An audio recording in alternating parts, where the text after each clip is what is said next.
They call me Cuban Eric. I'm the king of the Rasta beat.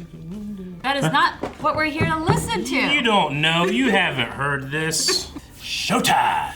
It's my reaction.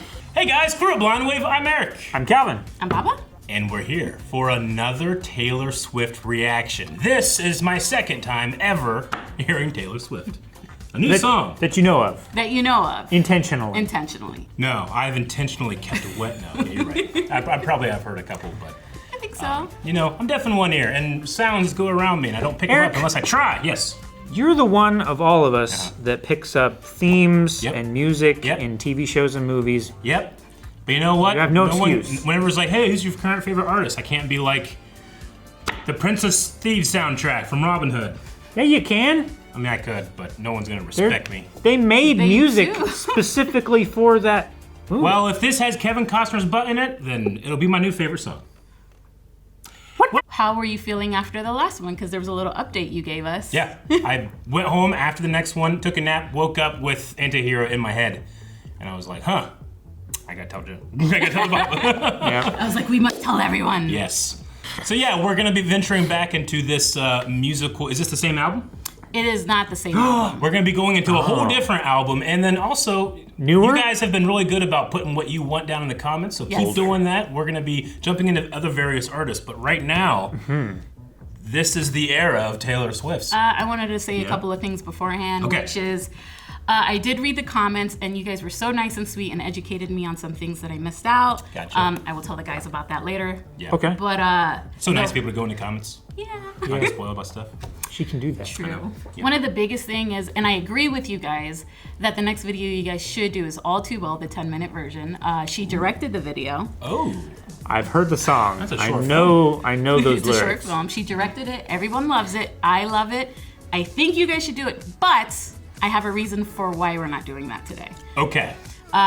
Taylor Swift is re-releasing an album in October called 1989 Taylor's Version. Taylor's Version, I understand. Okay, so the re-recordings of her previously released songs that she no longer owns, but so she's re-recording them, so now she owns those. Question. You just did. I understand that Taylor needs to be able to own her art and all that, and there's a whole thing there, but is there any battles in the fandom I like the first version better? Yeah, there are some battles.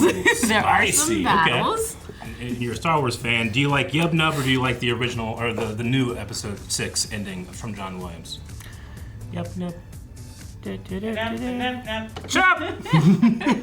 I also wanted to talk about that. I don't know if you realized last week, Google and Taylor Swift did a little something where if you search Taylor Swift, a vault would pop up. A vault? A vault. Okay. And when it popped up, puzzles popped up.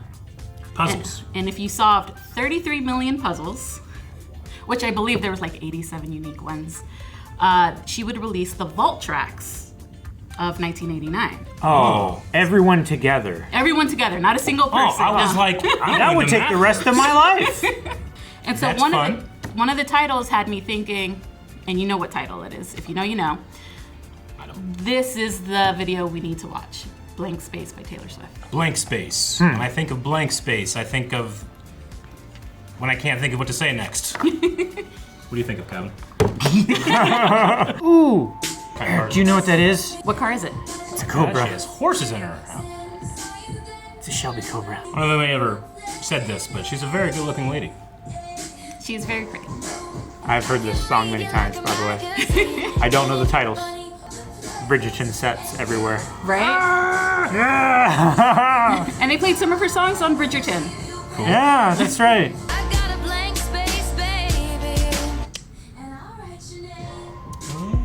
I love that dress so much. That's the blank space. Get out of here, horses. We're arguing. The jacket. Does that remind you of Mean Girls? Oh my God. I love that you're singing it. I know the song. Very Genesis Eve evocative with the apple. It's CGI Calvin Thorne. I know. She didn't stab the cake either. That's what upset me. And I'll write your name. Oh my gosh. Wait, no, Calvin, we're missing the important bit to the end.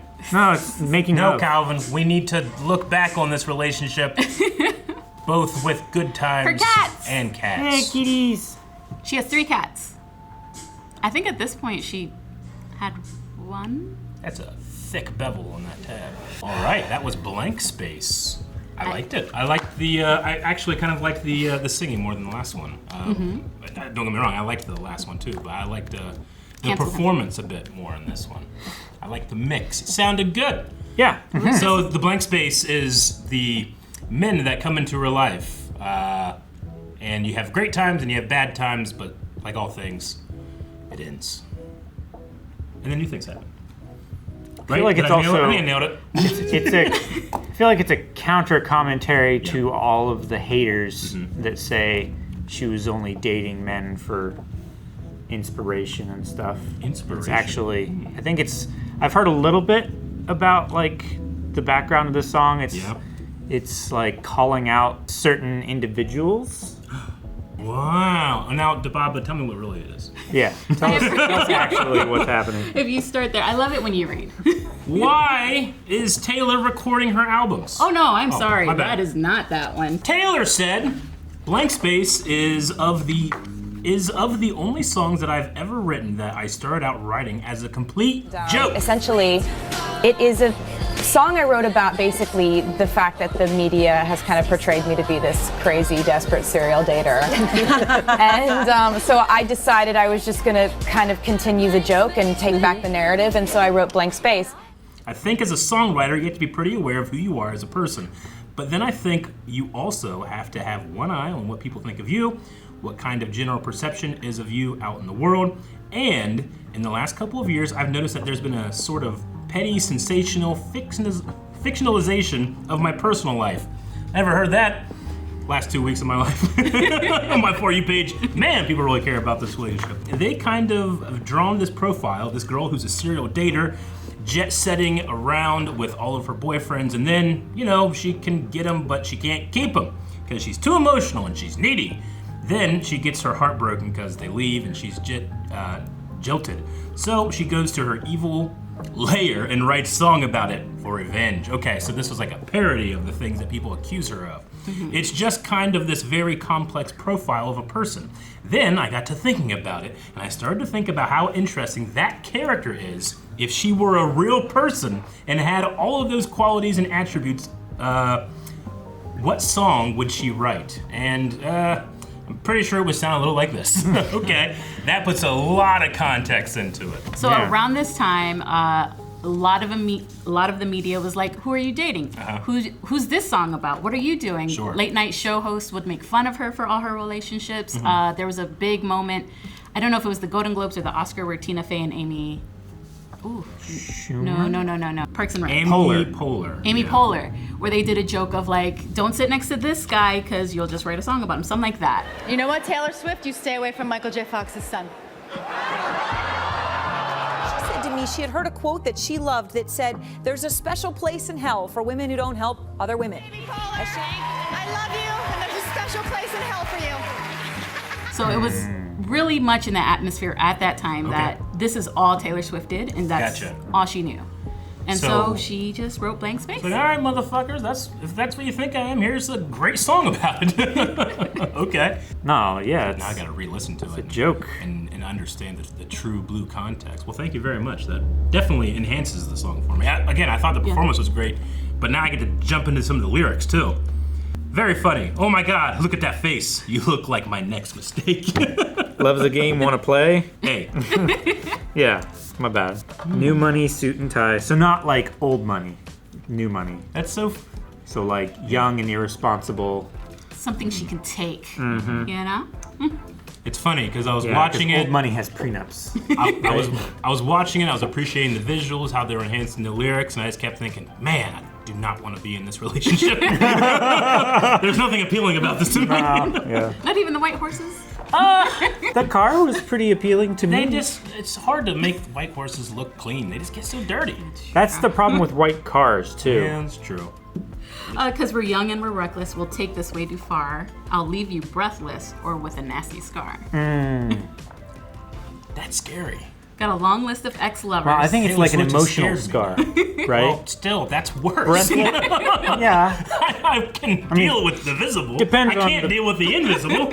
depends. Talk to someone. I suppose so, but I'm scared, Calvin.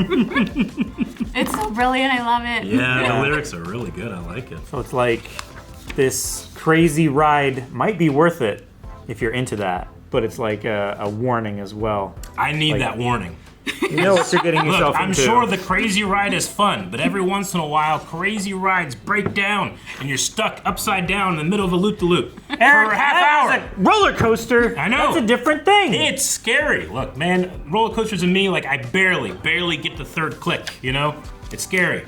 Yeah, the Nimbus 2000 ride at Harry Potter World. Yeah, 3 clicks. The third one was not a click. It was a like- half click. It was like it was like a click click. Yeah. It was, instead of the word click, it was CL. Oh no. Yeah.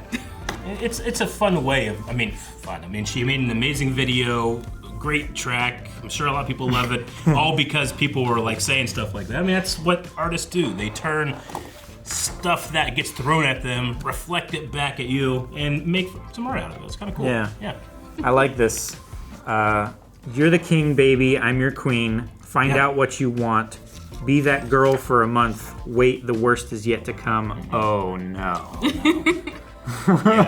Now, in terms of the actual what we saw, the visuals, yeah, we had, the big empty house that you can play in and have all these adventures in. But I will say that Taylor Swift is either an amazing actress or there's a little bit of craziness in her. Because she did it really good. She did it really good. I'm gonna Like, say I believed it, I was scared. As a Swiftie, you have to say she's as a great Swiftie, actress. I have to say she's an amazing actress. I like letting the crazy out. Yeah. You can't let it build up. I can't even move the chair. So far, when it comes to Taylor Swift, I have experienced her response to her fame.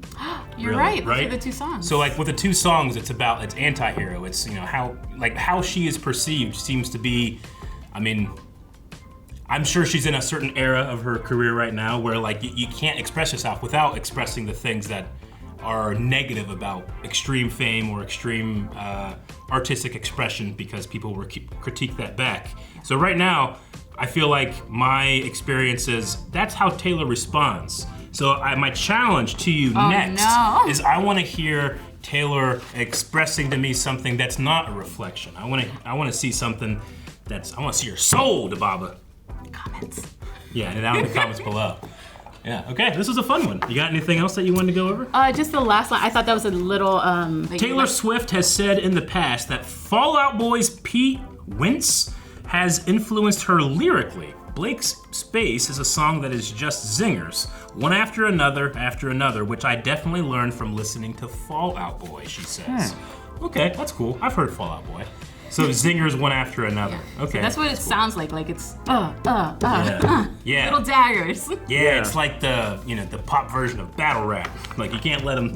You gotta keep them on the ropes. And I believe this was her first, and correct me if I'm wrong, her first pop album. Her first pop album. Because before that it was country, then country pop, and This- then this was full blown pop. This was 1982. 1989. 89. Dang it! That's 82. He failed. Credit Yeah. to Paula La La La, our friend who helped me with some information. Who's going to a concert with us later. She's going to the Eras Tour with us. Much later. November 2nd, 2024. Yeah. And I just wanted to thank her because she helped me with little tidbits. She's my little Swiftie mother. She She raised is me. encyclopedic. She is. All right. great. Well, the challenge has been placed. You / Dababa / Paula are gonna give me a Taylor Swift song from the soul, from the heart, complete expression that's not about the reflection that she's putting on, but about the initial casting of light. I want to see that. So not look what you made me do. That doesn't sound like that anymore.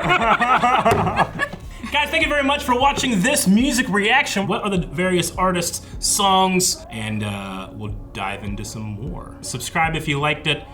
Do not subscribe if you didn't. That's how it works. But if Kinda. you didn't like it, subscribe so you can tell us what to react Okay, just subscribe then. to. Yeah. Yeah.